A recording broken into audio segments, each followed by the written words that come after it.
Welcome. You're with us for the deep dive. We like to take these really interesting topics and just pull out the key stuff for you. Get right to the heart of it. Exactly. And today, we're diving into something pretty fascinating. The Kryptos sculpture. You know, the one at CIA headquarters? Yes. Kryptos, a classic puzzle. Right. And specifically, we're looking at that fourth section, the one nobody's cracked yet, and all the kind of wild theories around it. It's definitely captured the imagination. So if you're someone who likes to get up to speed quickly, this is your shortcut. Yeah. We want to understand Kryptos, the official story, and the speculation without, falling down a million rabbit holes. Sounds like a plan. Our mission then is to look at the sculpture itself, what we officially know, and then explore these conspiracy theories about that last unsolved bit. Perfect. So let's start there. The official side of things. Mm-hmm. Kryptos, CIA headquarters, Langley, Virginia. Artist Jim Sanborn, 4 encrypted sections. And crucially, 3 solved, 1 stubbornly unsolved. That's the setup. Okay, so officially it's described as what? It's just an art installation. Pretty much an artistic sculpture meant to, challenge people, make them think, engage the viewer. So Sanborn's intent was literally to make a puzzle. Yeah, exactly. He didn't want it to be passive. He wanted people to actively try and decipher it. He even worked with a cryptographer. Ed Scheidt. That's right, yeah, to design the ciphers. So these aren't simple codes. They have real cryptographic substance behind them. And the location. I mean, you can't ignore that. Putting a giant code sculpture at the CIA headquarters. Yeah. That automatically adds a layer of, mystique, doesn't it? Absolutely. It immediately makes you think, is there more to this? Is it just art? Or is it somehow connected to the agency's work? And we know the first 3 sections, once they were solved, they revealed these kind of cryptic messages. Poetic, almost suggestive phrases. Right. Not exactly, shopping lists. They have an air of mystery themselves. Things like, between subtle shading and the absence of light lies the nuance of occlusion, spelled with a Q. Yeah, see? Already weird. And that just fuels the fire for the fourth part, doesn't it?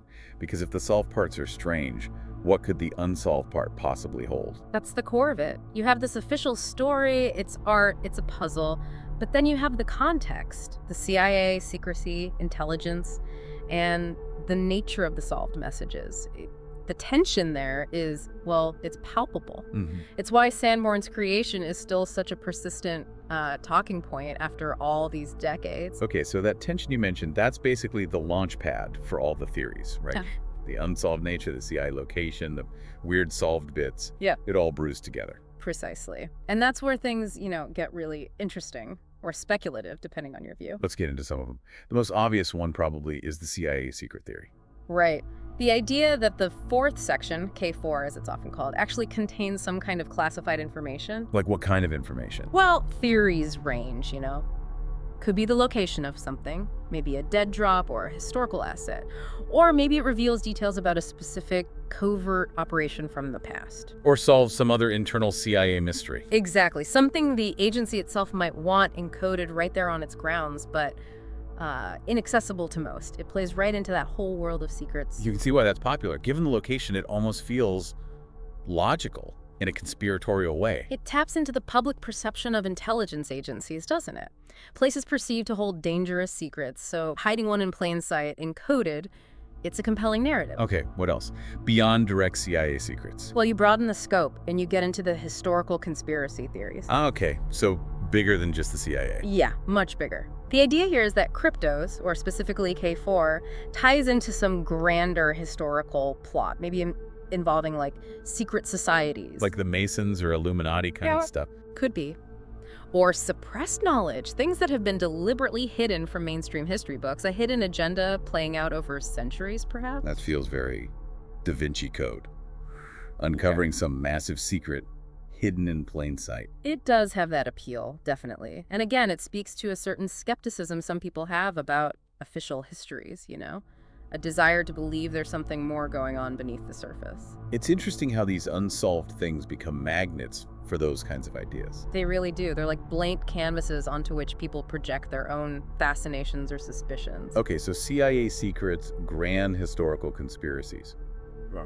What other flavors are there? There's the map theory. This one's a bit more tangible, maybe. Like a treasure map. X marks the spot. Sort of. It suggests the code might decrypt to coordinates or directions or some kind of map, maybe literal, leading to a physical place. A hidden stash. A secret bunker. Who knows? Or it could be metaphorical, maybe a map to understanding something else. But the core idea is guidance, direction, leading somewhere specific. That definitely has that adventurous sort of Indiana Jones vibe you mentioned earlier. It taps into that basic human desire for discovery, for finding lost things. Yeah. Secret maps and hidden treasures are, staples of storytelling for a reason. It resonates. All right. What if it's not concrete, though? Not a secret, not a map. Then you get the philosophical riddle theory. This one shifts gears quite a bit. How so? It suggests that K4 isn't a traditional code hiding a specific message in the same way as the others. Instead, it might be a philosophical statement. About what? Maybe about the nature of intelligence itself, or secrecy, or perhaps the limits of human knowledge and understanding. It's more abstract. So the meaning isn't a piece of information, but rather a concept or a question. Potentially, yes. The idea is that the value isn't in the answer, but in the process of thinking about it, the questions it forces you to ask. The journey, not the destination, so to speak. That's quite different. It makes the sculpture's purpose less about hiding something and more about provoking thought on a deeper level. Exactly. It frames it more purely as art, perhaps, but art with a very specific intellectual goal. And I guess we should touch on the really out there ideas, too, just for completeness. Well, yeah. There's always the fringe, isn't there? You do sometimes hear the alien contact theory. Okay, right. So K4 contains what? Messages from ET. Or knowledge about extraterrestrials that's being concealed, or maybe it's part of some communication system. It's definitely on the more imaginative end of the spectrum. But it shows how far people's minds can go when faced with the persistent unknown, doesn't it? It absolutely does.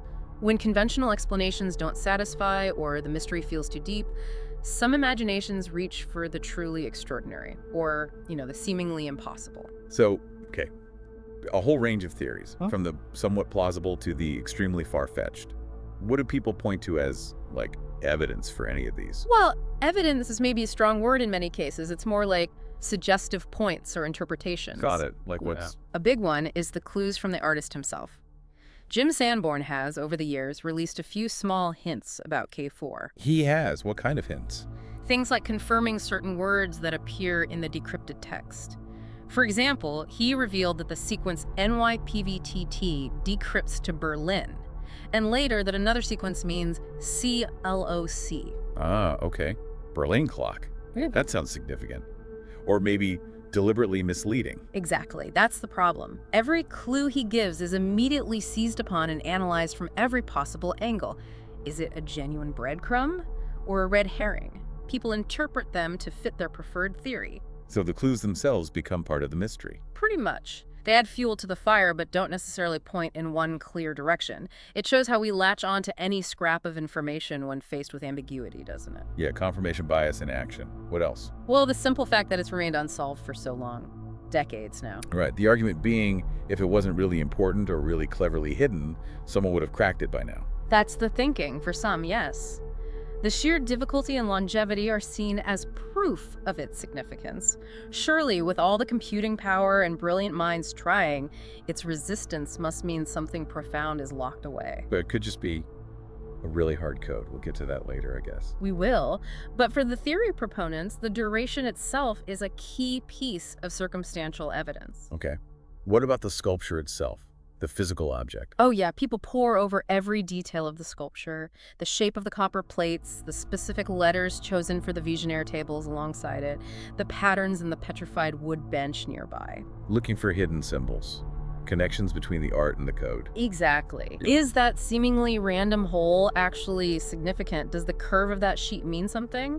It's that blend of art and cryptography. Maybe the visual elements are part of the key, or maybe they're just artistic choices being overanalyzed. Hard to tell where the art ends and the puzzle begins, maybe. That's a big part of the challenge and the fascination. Are there attempts to link it to other things? Other codes? Definitely. People try to connect Kryptos to other famous unsolved ciphers, like, say, the Beale ciphers or Voynich manuscript. Looking for a pattern. a shared secret or method. Right. The idea that maybe there's some grand unifying key or principle that links multiple historical mysteries, it's that desire to find connections, to see a bigger picture behind seemingly separate puzzles. A sort of unified field theory of cryptography. Something like that, yeah. The appeal of finding one thread that ties disparate secrets together is strong.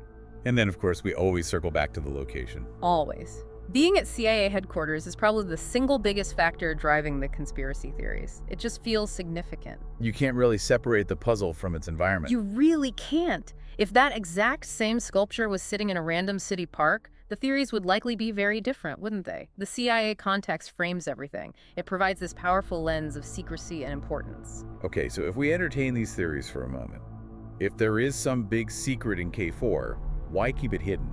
What are the supposed motives for this level of secrecy? Well, the most direct motive tied to the CIA theory is obvious: protecting classified information. Right, if it reveals details about operations, assets, methods, you absolutely wouldn't want that getting out. National Security 101. Exactly. Preventing compromise of ongoing concerns or perhaps sensitive historical operations that still have repercussions today, that aligns perfectly with the CIA's core mission. Safeguarding secrets is what they do. Makes sense. What other potential motives? Some theories lean towards the idea of controlling knowledge, that the message contains something deemed too powerful or dangerous for the general public. The forbidden knowledge trope. It is. It's a common theme in conspiracy thinking that elites or secret groups possess information that would drastically change things if widely known, and they actively suppress it. Whether it's historical truth, technological secrets, philosophical insights. Keeping the lid on something potentially world-altering. That's the idea behind that line of thought. Okay, what about less world-changing motives? A more, perhaps pragmatic theory is that it's a test, a long-term challenge for code breakers. Like the ultimate entrance exam for the NSA or CIA's crypto departments. Maybe not quite that direct, but yeah, the idea that it's an ongoing benchmark. A puzzle designed specifically to push the limits of cryptographic expertise, intended only for the very best to solve, maybe even generations later. So its purpose is the challenge itself, as a way to measure or stimulate code-breaking skills. That's one possibility. It frames the difficulty not as hiding a specific message, but as creating a maximally resilient system as an intellectual or practical exercise. Interesting. Or could it just be a game? That's another angle. Maybe it's just an incredibly elaborate, sophisticated game of intrigue. A puzzle for puzzle's sake. Created by Sanborn and Scheidt just to be the ultimate cryptographic challenge, with no deeper meaning or secret tied to the CIA or his history. Right, just the intellectual thrill of the chase. Art for the sake of the challenge, poussé à extrême. The intrigue is the point, not some hidden payload. So a whole spectrum of possible motives, from national security to just wanted to make a really, really hard puzzle. Pretty much covers the main lines of speculation on the why. Okay, now I need to pull back a bit, right? Consider the counter-arguments. The more mundane, perhaps, explanations. Definitely. It's crucial to balance the speculation with, well, reality. So, first point, cryptography is just hard. Extremely hard, especially modern or even just well-designed classical cryptography. K4 was intentionally designed by Sanborn and Scheidt to be the most difficult section. So maybe it's unsolved simply because it's really, really difficult. No conspiracy needed. That's a very strong possibility. We know the methods used in the first three sections involve things like visionary ciphers and transposition ciphers. K4 likely uses something more complex, or perhaps a novel combination, or maybe requires some external piece of information or context that no one has figured out yet. It could just be a genuinely tough nut to crack. Absolutely. Assuming a hidden agenda might be unnecessary when the technical challenge itself provides a sufficient explanation for why it's still unsolved. And then there's the artist factor. Sanborn. Right. Artistic license. Artists use ambiguity, symbolism, misdirection. It's part of the toolkit. So things that people seize on as clues might just be artistic choices, aesthetic decisions. Precisely. That weird spelling of occlusion. Maybe it's a key part of the code.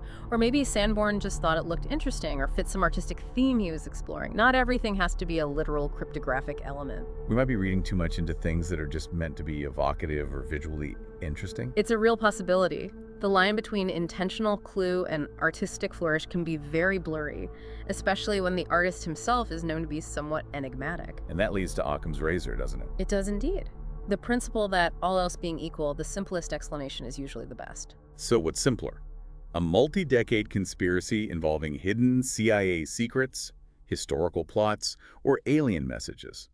Or just an artist creating a very, very difficult cryptographic puzzle as a piece of challenging art? Occam's razor would definitely favor the latter explanation. It requires fewer assumptions, less complexity.